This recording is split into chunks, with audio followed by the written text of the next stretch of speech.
Add पे commission, कामकाज बंद, अब क्या होगा? कर्मचारियों और पेंशन भोगियों द्वारा लगातार मांग उठाने के बाद 16 जनवरी 2025 को कर्मचारियों और पेंशन भोगियों के लिए 8वें वेतन आयोग की केवल घोषणा मात्र की थी। इसके बाद पूरा एक साल निकल गया। कर्मचारियों और पेंशन भोगियों द्वारा मांग उठाई जा रही थी कि सरकार संदर्भ की शर्तें जारी कर दे और 8वें वेतन आयोग के अध्यक्ष और सदस्यों की नियुक्ति कर दे।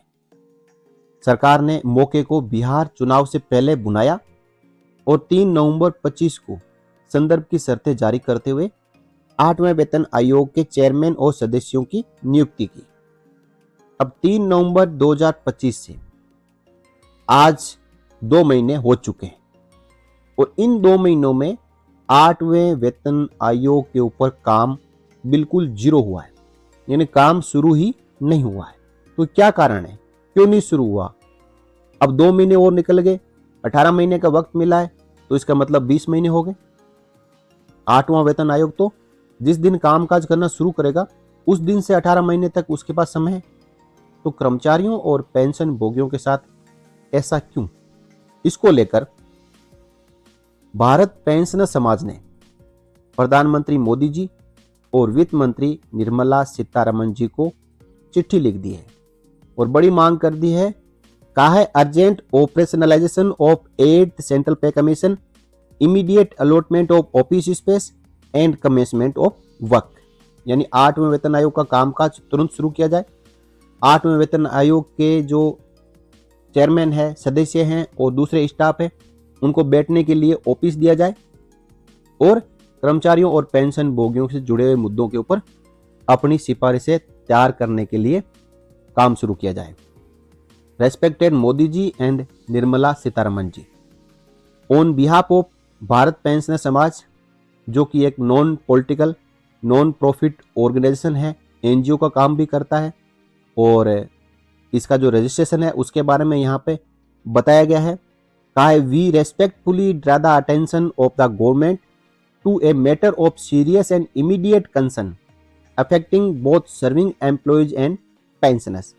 कहा है कि हम एक ऐसे मुद्दे पर आपका ध्यान आकर्षित करना चाहते हैं जिससे केंद्र सरकार के कर्मचारी और पेंशन भोगी प्रभावित हो रहे हैं। While the 8th central pay commission has been duly announced, constituted and interested to the chairmanship of a former honorable judge of the Supreme Court of India. It is a matter of deep concern that even after more than a month of its constitution, the commission has not been allotted office accommodation nor has it commenced its work. कहा कि 1 महीने से ज्यादा यानी 2 महीने हो चुके हैं 8वें वेतन आयोग का गठन हुए, लेकिन इस वेतन आयोग को ना तो कार्यालय दिया गया है, ना बैठने के लिए जगह दी गई है और ना ही इस आयोग ने अपना काम शुरू किया है। The delay assumes particular significance for the following reasons, जो कि इस कारण हो सकता है। The 7th CPC ceases to have effect on 31 December 25 and revised pay and pension are due from 1 January 26, क्योंकि 7वां वेतन आयोग की समिति जो कार्यकाल है वो 31 दिसंबर 25 को खत्म हो रहा है और 8वें वेतन आयोग का रिवाइज पे पेंशन 1 जनवरी 2026 से लागू है। दूसरा, although the 8th central pay commission has an 18-month time frame to submit its recommendations, any delay in the commencement of work will inevitably result in deferment of implementation. और क्योंकि 8वें वेतन आयोग को 18 महीने का वक्त दिया हुआ है, यदि पहले से ही इसमें देरी हो रही है और आगे देरी होगी, इसका मतलब यह कि कर्मचारियों और पेंशन भोगियों को फायदा समय पे नहीं मिलेगा। Past experiences demonstrates that delayed pay commission processes lead to avoidable arrears, administrative complications and prolonged uncertainty. कहा है कि पहले भी जो वेतन आयोग आए हैं उनको देखते हुए ऐसा लगा कि यदि देरी होती है तो जो एरियर मिलेगा वो भी प्रभावित होगा, जो प्रशासनिक कॉम्प्लिकेशन है वो बढ़ेंगे और अनसर्टेनिटी बढ़ेगी। Pensioners specially senior citizens who do not benefit from promotions और allowances suffer the most when pay commission timelines are states without justification. देखिए जो पेंशन भोगी है उनको ना तो प्रमोशन का कोई लाभ मिलने वाला है, ना ही भत्तों को कोई लाभ मिलने वाला है। और 8वां वेतन आयोग कर्मचारियों के प्रमोशन, भत्तों, इंक्रीमेंट, इन सब के ऊपर विचार विमर्श करेगा, अपनी सिफारिशें बनाएगा, सरकार को सौंपेगा। तो वो काम अलग है कर्मचारियों का। और पेंशन भोगियों को इनसे कोई फायदा मिलने वाला नहीं है। पेंशन भोगियों को चाहिए केवल फिटमेंट फैक्टर, ताकि उनकी पेंशन रिवाइज हो सके। तो जो देरी हो रही है इसके कारण पेंशनर्स को क्यों वंचित रहना पड़ रहा है, वो क्यों इसको लेकर सफर करे। BPS respectfully submits that once a pay commission is constituted it must be enabled to function immediately by providing basic infrastructure, staffing and logistical support। BPS ने कहा है कि जब एक बार 8वें वेतन आयोग का गठन हो चुका है तो इनको तुरंत ही अपना कामकाज करना शुरू कर देना चाहिए। वो इसके लिए इनको जो बेसिक इंफ्रास्ट्रक्चर है, बैठने के लिए जगह है, ऑफिस है, फर्नीचर है, लाइटिंग है, पानी की अरेंजमेंट, सब कुछ करनी चाहिए। इनको स्टाफ प्रोवाइड कर देना चाहिए। जो कर्मचारी है, कंप्यूटर ऑपरेटर है, एलडीसी, यूडीसी, जो सेक्रेटरी है, एडिशनल सेक्रेटरी है, वो सरकार को अपॉइंट कर देना चाहिए या डेप्यूट कर देना चाहिए। साथ ही साथ जो लॉजिस्टिकल सपोर्ट चाहिए वो तुरंत दे देना चाहिए, ताकि जब गठन कर ही दिया और 18 महीने का वक्त दे ही दिया तो 8वां वेतन आयोग अपना कामकाज शुरू करे। Administrative inertia at this stage sends a wrong signal and undermines the confidence of millions of government employees and pensioners in the system। हालांकि इस प्रकार का जो एडमिनिस्ट्रेटिव फेलियर हो रहा है इससे कर्मचारियों और पेंशन भोगियों का जो मोरल है वो डाउन हो रहा है। कर्मचारियों और पेंशन भोगियों में अविश्वास पैदा हो रहा है।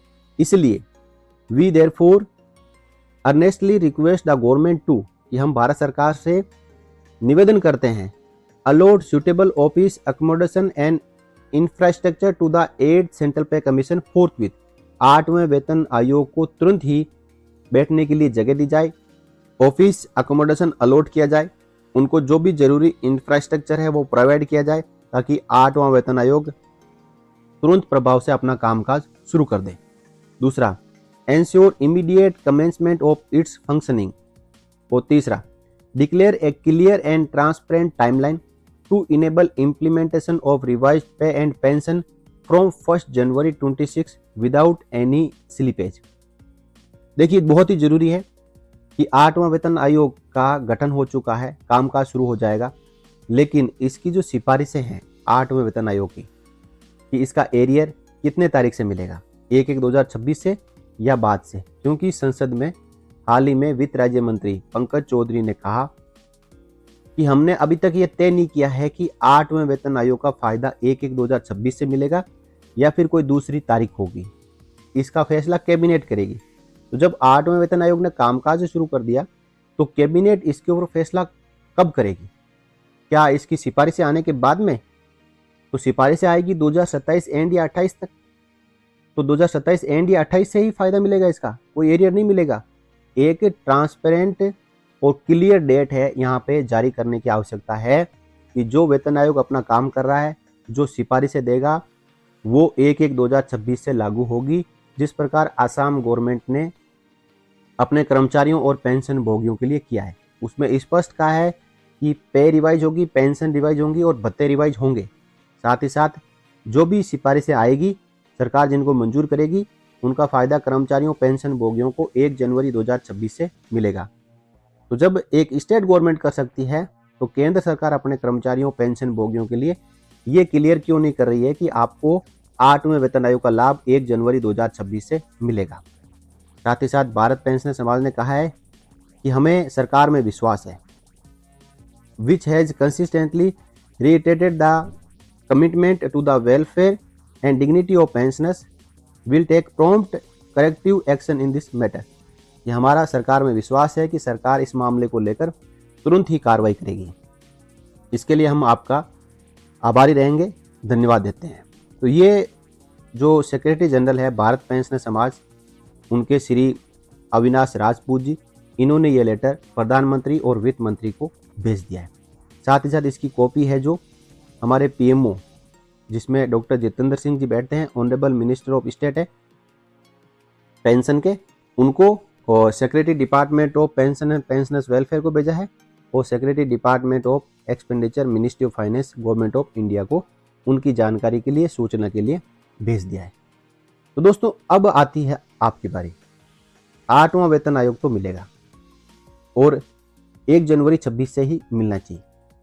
तो इसमें जो सरकार डेट जारी नहीं कर रही है, इसके पीछे सरकार का मकसद क्या है, इसके बारे में आप अपनी राय इस वीडियो के कमेंट बॉक्स में रखें। वीडियो आपको अच्छा लगा हो वीडियो को लाइक जरूर करें और शेयर जरूर करें। साथ ही साथ इस चैनल पे आप नए हो, आपने अभी तक सब्सक्राइब नहीं किया है, तो सैनिक समाचार इंडिया चैनल को आप मुफ्त में फ्री में सब्सक्राइब कर सकते हैं, कोई भी पैसा देने की आवश्यकता नहीं। और वीडियोज अच्छे लगते हैं तो आप शेयर कर सकते हैं। इस वीडियो में इतना ही, फिर मिलेंगे अगली वीडियो में, तब तक के लिए जय हिंद, जय भारत, वंदे मातरम।